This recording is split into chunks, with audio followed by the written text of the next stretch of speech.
नमस्कार. आज आपण बाजरीची भाकरी बघणार आहोत. तर चला सुरुवात करूया.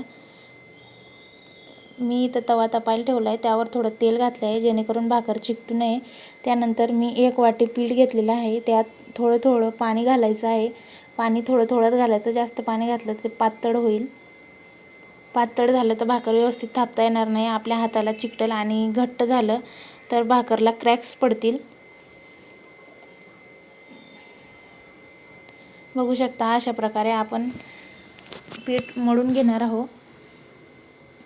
त्यानंतर मी असा हा गोळा करून घेतला आहे. जेवढा लागेल तेवढं, जे आपल्याला ज्या मापाची भाकर करायची आहे तेवढा तुम्ही उंडा घेऊ शकतात. बाकीचा साईडला काढून ठेवलं तरी चालेल.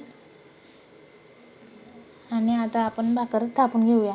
आपल्याला थोडं परातीमध्ये पीठ टाकायचं आहे. त्यानंतर हातालाही थोडं पीठ लावून घ्यायचं आहे आणि भाकर अशा प्रकारे थापायची आहे. भाकर छोटी असेपर्यंत तुम्ही एका हाताने थापा आणि मोठी झाल्यावर दोघं हाताने थापली तरी चालेल.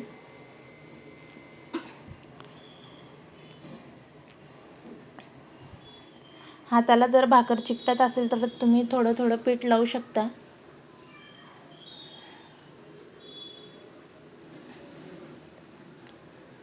बघू शकता मी अशा प्रकारे ही भाकर बारीक जाड तुम्हाला जशी हवी असेल तशी तुम्ही थापून घेऊ शकता. मी अशा प्रकारे थापून घेतली आहे.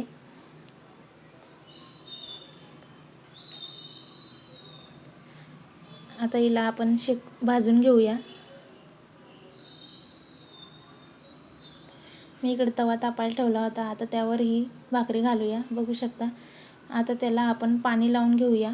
मी पाणी लावून घेतलं आहे आणि महत्त्वाची गोष्ट म्हणजे हे पाणी थोडं ओलं असेपर्यंतच आपल्याला ती भाकर परतून घ्यायची आहे, नाही तर भाकरीला क्रॅक्स येऊ शकतात. मी परतून घेतली आहे. हे बघू शकता, परतून घेऊया.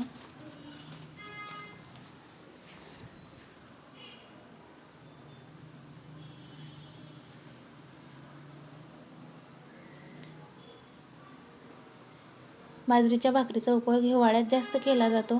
हे आपल्या शरीरासाठी पौष्टिक पण असते. मी अजून परत एक भाकर थापवून दाखवते. असा गोल करून घ्यायचा आहे, थोड्या हातावर थापून घ्यायचे आहे आणि त्यानंतर परातीत अजून थोडं पीठ घालूया आणि हातालाही आपण आपलं पीठ लावूया आणि थापून घेऊया.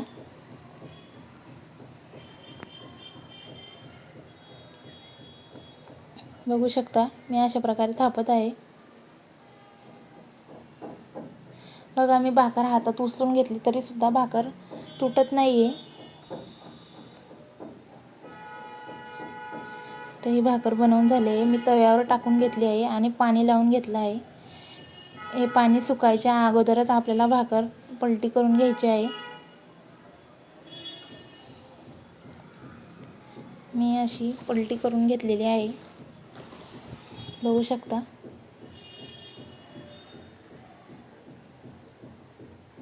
तर तुम्हाला माझी रेसिपी कशी वाटली कमेंट करून नक्की सांगा.